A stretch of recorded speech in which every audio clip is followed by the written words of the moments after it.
আসসালামু আলাইকুম সবাইকে এবং অন্যান্য জাতির প্রতি আমার আন্তরিক শুভেচ্ছা অভিনন্দন। আজকে কোনো গান বাজনা নিয়ে আসিনি। আজকে একটি অত্যন্ত গুরুত্বপূর্ণ বিষয় আলোচনা করতে ভিডিওটি বানিয়েছি। আমার ইউটিউব চ্যানেলে এক ভাই আমাকে কমেন্টস করেছে লালন সাঁইজি সম্বন্ধে কিছু জানার জন্য। উনি একটি প্রশ্ন করেছেন, লালন সাঁইজি হিন্দু না মুসলিম? আমার জানা থাকলে সেটি যেন তাকে জানিয়ে দিই। এই কারণেই আজকে ভিডিওটি বানিয়েছি। আসলে ফকির লালন সাঁইজি সম্বন্ধে অনেক ভুল ধারণা অনেকের মধ্যেই থাকে, কারণ উনি আসলে স্পষ্ট করে কোনো জাতের পক্ষ ধরে কিছুই বলেননি ওনার জীবন আদর্শের ভিতরে। এখন আপনাদের জন্য যেহেতু ভিডিওটি বানিয়েছি, তাই আমি আমার ক্ষুদ্র জ্ঞানে যতটুকু জানি ততটুকুই বলার চেষ্টা করব। আপনারা সকলে আশা করি ক্ষমা সুন্দর দৃষ্টিতে দেখবেন। এখন কথা হলো, লালন সাঁইজি হিন্দু না মুসলিম সেটুকু আমি কি জানি। আমি প্রথমে বলবো, লালন সাঁইজি আমার জানা মতে ওনার জীবনী পড়েছি। উনি হরেশপুর গ্রামে, যেটা বর্তমানে ঝিনাইদহ জেলার হরিণাকন্ড থানায় অবস্থিত, ওইখানে এক হিন্দু কায়স্থ পরিবারে জন্মগ্রহণ করেন। এখন উনি যদি জন্মসূত্রে হিন্দু হয়, এ কথাই কিন্তু চূড়ান্ত নয়। কারণ ওনার যে গুরু দরবেশ সিরাজ সাঁইজি, দেখেন সাঁই দরবেশ এই শব্দগুলো মূলত মুসলিমদের শব্দ। এখন একজন মুসলিম দরবেশ যদি কাউকে শিষ্য হিসাবে, মুরিদ হিসাবে গ্রহণ করে, তখন কিন্তু সে আর হিন্দু থাকে না। তাকে মুসলিমদের কালচার অনুযায়ী, মুসলিম যে সুফি তরিকা আছে সেই তরিকা অনুযায়ী মুরিদ করে। অতএব উনি জন্মসূত্রে যদি হিন্দু হয়েও থাকে, উনি যেহেতু দরবেশ সিরাজ সাঁইজির হাতে হাত রেখে বায়াত গ্রহণ করছে, তখন আর উনি হিন্দু থাকে না। আশা করি বিষয়টি আপনারা বুঝতে পেরেছেন। যেমন আমাদের আজ থেকে 200-500 বছর আগে এই দেশে হিন্দু বৌদ্ধদের বসবাস ছিল।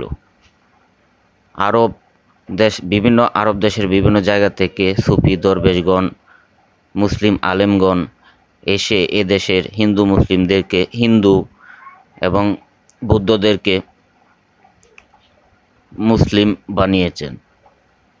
ঠিক তেমনইভাবে ফকির লালন সাঁইজি জন্মসূত্রে যদি হিন্দু হয়েও থাকে, উনি কর্মসূত্রে মুসলিম। আশা করি বিষয়টি আপনারা বুঝতে পেরেছেন। এখন আপনাদের প্রশ্ন থাকতে পারে যে উনি যদি মুসলিমই হবে, তাহলে উনি যে শরীয়তের তরিকা অনুযায়ী, যেমন মসজিদে যেতে হয়, রোজা রাখতে হয়, আলেম ওলামাদের সাথে নিয়ে চলতে হয়, সামাজিক দৃষ্টিকোণ থেকে সবাই এটাই ভাববে।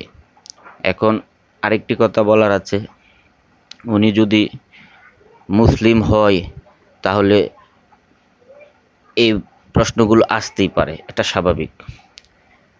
এখন ফকিরির ভিতরেও অনেক কিছু আছে যেগুলো আমরা জানি, হয়তো বা জানি না। সকলের জ্ঞান তো আর একরকম না।